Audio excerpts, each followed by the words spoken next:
What is up, Call of Duty fans? I'm Alan IHOLDSHIFT down at Frio. First of all, I want to apologize for the lack of videos lately. I had a couple ideas as far as videos that I wanted to do, but I was waiting on a couple of things. For instance, this video is the top 15 most eligible players to fill a substitute role on a CWL team. But I didn't want to just list them out. I wanted to have player cards. I wanted to have specific statistics. And we were essentially waiting on the CODstats.gg site to come through with all of their numbers from the PLQ, which they did yesterday.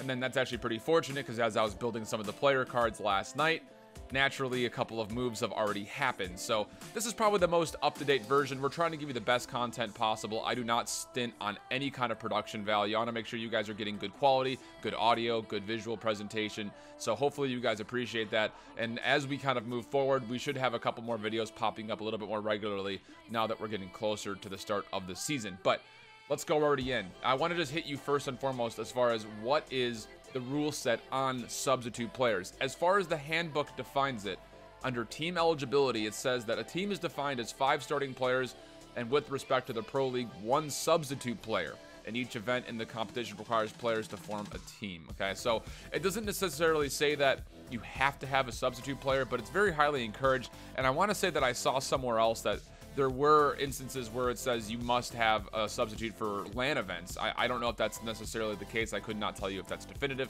but you've already seen a couple of moves happening, and a lot of questions are probably popping up as far as, well, Shift, if they can add sub players, how does this not breach the CWL rule set that talks about roster locks? And again, the biggest thing saying that roster locks have occurred since before the PLQ. That team is the team that you take into the World League, and then you are not allowed to add or drop players until just before Fort Worth when the roster lock is lifted. I want to say this is just an extraordinary circumstance because you still have to fill out your roster with substitute players, so technically they're already adding. So for instance, in the situation with Priestahh, who has been added to the 100 Thieves roster as the 6th player, but will be filling in the starting role for Pharaoh, there are some weirdnesses there, but you can't just sit there if you're CWL and say, well, you have your substitute on your roster, but he can't play. So it's this weird kind of like, yeah, you're not on roster lock, but you can't make any more additions or subtractions from your team, I don't think, besides just adding in a substitute player or a 6th man, I guess we'll call it. It's not really fair just to call him a sub because, let's be real, there's going to be people who are added that are then kind of filling in as the starting 5. But that's regardless. I have broken down what I personally think are the top 15 most available players that did not make the Pro League. Again, this is going to kind of ruffle some feathers up, but I have some reasonings, and I just want to hit on some of the top 15 players. They are, at least in my order, in a ranking, at least as far as I see it, and I'll kind of go over some of the reasons why. So let's start near the bottom. Number 15 and 14, I have Attach and Asim from FaZe and FaZe Clan Black.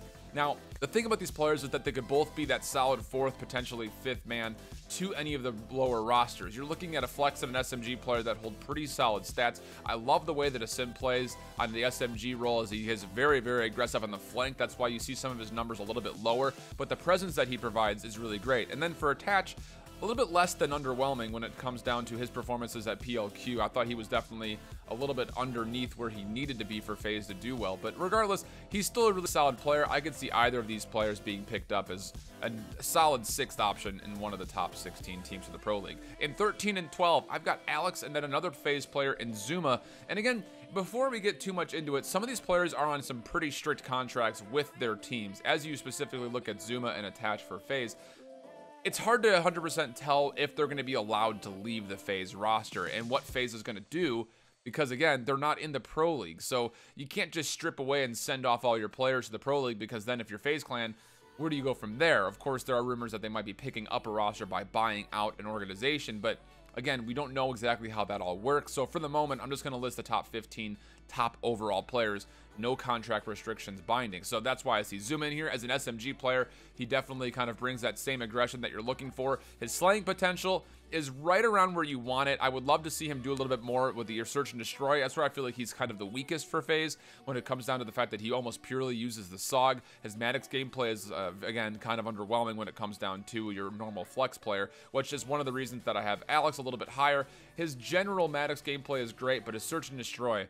is not exactly where you want to see it. But regardless, the Lightning Pandas being a roster that did also not make the Pro League, you have to look at some of those players for being considerations. In 11 and 12, I've got, or pardon me, 10 and 11, I've got Blast and I've got GodRx, and you already know probably about GodRx. He has officially been dropped off. Well, the entire Pittsburgh Knights roster is no longer the Pittsburgh Knights roster, but GodRx has been added to Evil Geniuses as their substitute player. That is confirmed as of the 27th, which, as I'm making this, was yesterday.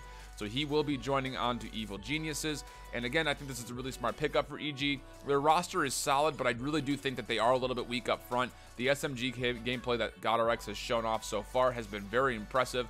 I'm excited to see this kid grow a little bit more as he gets some tutelage under Revan and the squad. Blast for the G2 squad, again, he's kind of that flex role, and he's solid all the way across. He's a little underwhelming in the respawn modes, but I really like the way that he performs on Search and Destroy. He definitely holds those kind of mid-range angles very well. He could definitely open up a point by just being that intro fragger in case the SMGs aren't performing, or if this is just an instance where you're going to be running ARs and Maddoxes. I really like the way that his play has shown over the Pro League qualifier. Definitely a player to be considered. In the 8 and 9 spot, this might catch some people by surprise or a little bit off guard. I really like Phantoms from FC Black. I don't really have a specific reason why I like Phantoms. It's more of just the simple fact that he seems to do it all for his team. He was definitely, as far as the numbers go, on top of the team for FC Black, who did, again, I feel like a lot of people are still looking at FC Black as like not being that great, but they almost made Pro League based on pool qualifiers. If they would have one more solid game, they could have just been an auto qualify, and then their performance in the playoff bracket was close as far as how they battled, but just not quite enough. But Phantoms, I think, has really been consistent for this team throughout. He's been one of the biggest reasons why they're able to start to take down some of the more top tier teams. So he could definitely fit in as a sixth man on a big roster, somewhere like Luminosity or somewhere like OpTic or something like that, which that might shake a couple of feathers up. But I really can see Phantoms growing as that kind of flex role and really learning a lot and potentially being a top 5 candidate for a major team in the future. For the side of Nolson, again, you have to take a look at this guy from Team Sween. Again, he'd be coming from England, but the fact of the matter is this guy's solid, and he's got experience playing with some of the guys on Red Reserve and Reciprocity from the past. So if you look at Nolson, you think that he's got a very, very possible chance to be flown over, put into one of those two team houses as Reciprocity, Red Reserve look for their 6th member, and he could fit in relatively nicely. As we go up to the 6 and 7, Methods from G2, I think, was by far one of the more solid performers in those top teams against top teams themselves. So as their opponents were playing up against things like Heretics, I think that they really, really played well. And this guy could definitely make an impact as being in that starting 5 for a roster somewhere along the lines of like your Midnights, or you're looking at things like Accelerate. He could definitely fit into a starting roster. I mean, gosh, he's so used to being bounced around from team to team. I think he could definitely end up on a top team and a major contender in the Pro League as a starting member. For Celium, he's obviously a young kid, SMGing, just being eligible. I really do like the way he played at the PLQ. He's still very individual-minded, but I think he could grow in a 6th role. I don't see him necessarily getting into a starting roster immediately, but I see Celium definitely fitting in the Pro League and growing and kind of like being that guy that holds the clipboard and learning more about the team play as far as the respawn specifically, and then kind of showing up as being that SND star that you look for out of an SMG player. Of course, as we go up to the 4 and the 5, Priestahh has been confirmed picked up by the 100 Thieves, and he will be in the starting roster as Pharaoh was moved, and that's a huge pickup. His numbers, I normally would put him a little bit higher, but the fact of the matter is we didn't get enough time to really see him playing in the SMG Maddox role, depending on if it was respawn or SND. He was locking down the AR for a lot of the time, and his numbers, of course, kind of suffered because of it early. Obviously, they picked up near the end. He's been an absolute monster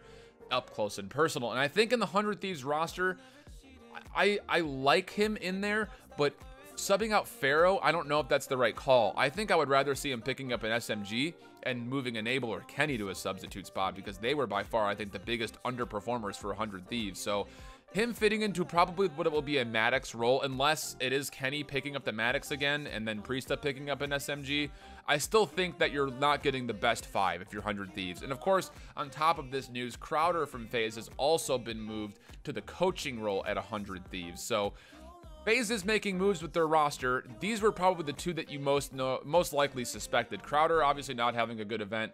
It's probably time for him to look for more of an analyst coaching role, whereas Priestahh was probably the biggest star performer for FaZe. You figure he's going to be picked up to a team that desperately needs the experience and of course the gunplay. And then number 4, this might cause some stirring, is I think the Parasite's one of the best ARs in the game, and he's by far the best natural AR that's available to be picked up, which some teams could really benefit from, which is why his stock is all the way up in the top 5 in my opinion. His numbers are great, his performance as far as how he's locked down angles, anchored points, and been able to frag out even SMGs up close. The guy's absolutely great. The only big question mark when it comes down to picking him up is, will he be able to keep his head on those shoulders of his? Because honestly, he does get very emotional and he can kind of rock the boat maybe a little bit more than people want. So if you're Parasite, I think you have a very solid chance of getting picked up as long as you are able to stay calm and collected and just find yourself as being okay, potentially being in the substitute role. If he does not get picked up, I think there's going to be mistakes because there are some holes in some of these teams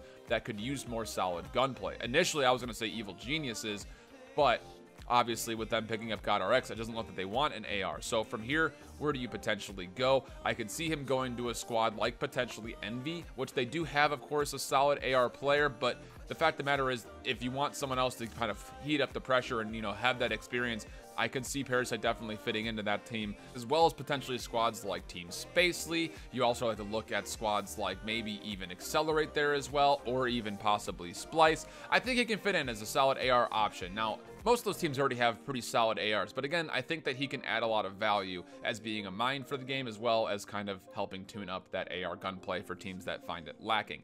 Now, as we get to the top 3, number 2 and number 3, I think, are necessary pickups. I think if you're either Reciprocity or Red Reserve, you have to consider flying Dylan over. He's by far the best SMG when it comes to the United Kingdom, if not already potentially in the game that's available. So if you're lacking in SMG gunplay, I think Dylan is by far a good option. But also, Decimate has also been listed from G2 as being a restricted free agent, meaning that you essentially have to buy out his contract.